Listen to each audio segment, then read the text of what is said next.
જય જિનેન્દ્ર. આજે આપણે સાંભળશું ભગવાન મહાવીર સ્વામીની વાર્તા. ભગવાન મહાવીર સ્વામીનો જન્મ ચૈત્ર સુદ 13ની મધ્યરાત્રિએ માતા ત્રિશલા રાણીની કુક્ષીએ થયો હતો. તેઓ ભવિષ્યના તીર્થંકર હોવાથી તેમનો જન્મ અભિષેક 64 ઇન્દ્રો દ્વારા મેરુ પર્વત ઉપર ઉજવવામાં આવ્યો હતો. તેમના પિતાનું નામ રાજા સિદ્ધાર્થ હતું. ગર્ભથી જ ભગવાન મહાવીર મતિજ્ઞાન, શ્રુતજ્ઞાન અને અવધિજ્ઞાન એ 3 જ્ઞાનના ધારક હતા. ગર્ભના તેમના હલનચલનથી માતાને કષ્ટ પડતું હતું, તેથી તેમણે હલનચલન બંધ કરી દીધું. તેમની માતાને તેથી ચિંતા થવા લાગી અને તેઓ શોકમગ્ન થઈ ગયા. આવી જાણ થતાં જ મહાવીરે તરત ગર્ભમાં હલનચલન શરૂ કર્યું, જેથી માતા ખૂબ જ આનંદિત થઈ ગયા. આ કારણે ભગવાન મહાવીરે ગર્ભમાં જ માતા પિતાની હાજરીમાં દીક્ષા ન લેવાની પ્રતિજ્ઞા કરી. આમ ગર્ભમાં હતા ત્યારથી જ તેઓ માતા પિતાના પરમ ભક્ત હતા. ભગવાન મહાવીર જ્યારે માતાના ગર્ભમાં હતા ત્યારે માતા પિતાના ઘરે તથા નગરમાં ધન ધાન્ય આદિની વૃદ્ધિ થઈ હતી. તેથી જન્મ થતાં તેમનું નામ વર્ધમાન પાડવામાં આવ્યું. તેઓ દેવોથી પણ વધારે સ્વરૂપમાન હતા. તેમના મોટા ભાઈ નંદીવર્ધન અને બહેન સુદર્શના હતા. તેઓ જ્યારે માત્ર 8 વર્ષના હતા ત્યારે એક દેવ તેમને ડરાવવા સાપનું રૂપ ધારણ કરીને આવ્યો. સાપને જોઈ બધા બાળકો ભાગવા લાગ્યા અને બોલ્યા, વર્ધમાન, તું પણ ભાગી જા, નહીં તો સાપ તને કરડશે. પણ વર્ધમાન હિંમતવાળા અને નીડર હતા. તેમણે કહ્યું, દોસ્તો, આપણે સાપનું શું બગાડ્યું છે કે તે આપણને કરડે? તેમણે કોઈ પણ બીક વિના સાપને ઉપાડીને એક બાજુ મૂકી દીધું. તે દેવે વર્ધમાનને હરાવવા માટે નવો દાવ અજમાવ્યો. તે એક બાળકનું રૂપ બનાવીને બધા સાથે રમવા માટે આવ્યો.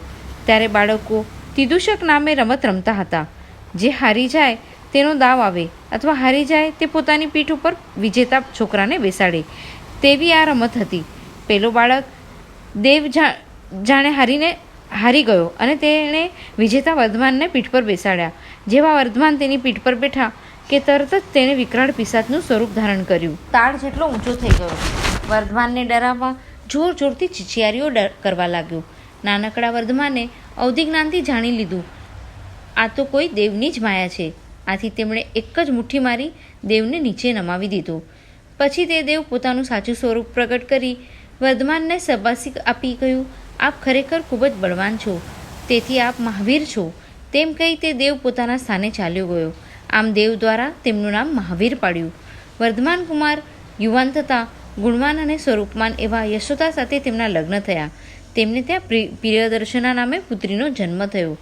તેઓ જ્યારે 28 વર્ષના હતા ત્યારે તેમના માતા પિતાનું દેવલોક ગમન થયું.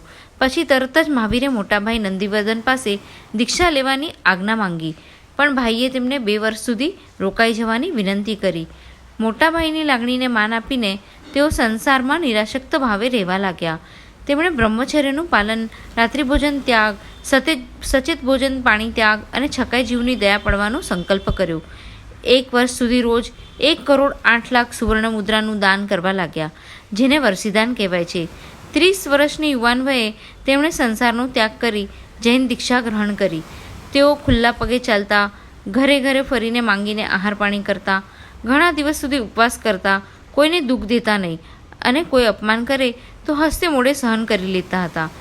તેઓને સંયમ જીવન દરમિયાન દેવ, મનુષ્ય અને તિર્યંચ પ્રાણીઓએ ખૂબ જ હેરાન કર્યા અને તકલીફો આપી. એક વખતની વાત છે, તેઓ જંગલમાં ચાલ્યા જતા હતા. રસ્તામાં લોકોએ કહ્યું, આપ આ તરફ ન જશો, ત્યાં એક બહુ ભયંકર અને ઝેરી નાગ રહે છે. તેની નજરમાં ઝેર માત્રથી મનુષ્ય, પશુ, પક્ષી તરત જ મરી જાય છે. ભગવાન મહાવીર તો પોતાના મોતથી ડરતા ન હતા. તેઓ તે નાગના રાફડા તરફ ચાલવા લાગ્યા. નાગ તેમને આવતો જોઈને ખૂબ જ ક્રોધમાં આવી ગયો. તે નાગ ભગવાનના પગે ફરતે વીંટળાઈ ગયો અને તેમને બીજ દીધી. ક્રોધથી ફૂફાડા મારવા લાગ્યો અને પગના અંગૂઠે જોરથી ડંખ માર્યો. પણ ભગવાન તો જરા પણ ન હલ્યા કે ન ચલ્યા. તેમના પગમાંથી દૂધની ધારા વહેવા લાગી. તેઓ તો સમતા ભાવે ત્યાં અડગ ઊભા રહ્યા.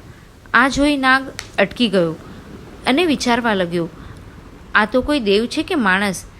તેણે ભગવાનની આંખોમાં પોતાની આંખો પરાવીને જોયું તો ભગવાનની આંખોમાં તો અમૃત ભરેલું હતું. તેઓ કરુણાસભર આંખે તેને જોઈ રહ્યા હતા. નાગ શાંત બની ગયો. એને થયું કે મેં જેના ઉપર ઝેર ફેંક્યું તેઓ તો મારા પર જ અમૃત વરસાવે છે. મહાવીર હવે તેને શાંત થયેલો જોઈને ઉપદેશ આપ્યો, ઓ નાગ, બૂઝ બૂઝ, બોધને પામ. તું પણ અમૃતનો દરિયો છે. તું તારા પૂર્વભાવનો વિચાર કર. તે મનુષ્યના ભાવમાં ક્રોધ કર્યો, તેથી તું આજે આ નાગનો જન્મ પામ્યો છે. માટે હવે તું સમજ અને ક્રોધ કરવાનું છોડી દે. ભગવાનના ઉપદેશની તેના ઉપર જાદુઈ અસુર થઈ. નાગને પોતાનો પૂર્વભાવ યાદ આવ્યો અને હવે ક્રોધ ન કરવાનો નિર્ણય કર્યો. તેણે કોઈને દંશ ન માર્યો, ક્રોધ ન કર્યો. કોઈ પથ્થરો મારે તો સહન કરતું, કીડીઓ કરડે તો પણ ક્ષમા ધારણ કરતું. આહાર પાણીનો ત્યાગ કર્યો અને પોતાનું મોઢું દરમાં રાખીને રહેતો અને મૃત્યુ પામીને દેવ થયો. ભગવાનનો સંગ થવાથી સાપ પણ પોતાનો ભાવ તરી ગયો. જ્યાં માણસને સુધારવું મુશ્કેલ છે, પણ આ તો સાપ સુધરી ગયો. ઓહો આશ્ચર્ય! 72 વર્ષની ઉંમરે આસોબદ અમાસ દિવાળીના દિવસે ભગવાન મહાવીર સ્વામી મોક્ષે પધાર્યા. ભગવાન મહાવીરનું શાસન જયવંતું વર્તું. બોલો ભગવાન મહાવીર સ્વામીની જય હો. આવી સુંદર વાર્તાઓ સાંભળવી હોય તો અમારી ચેનલને સબસ્ક્રાઈબ કરો અને લાઈક કરો.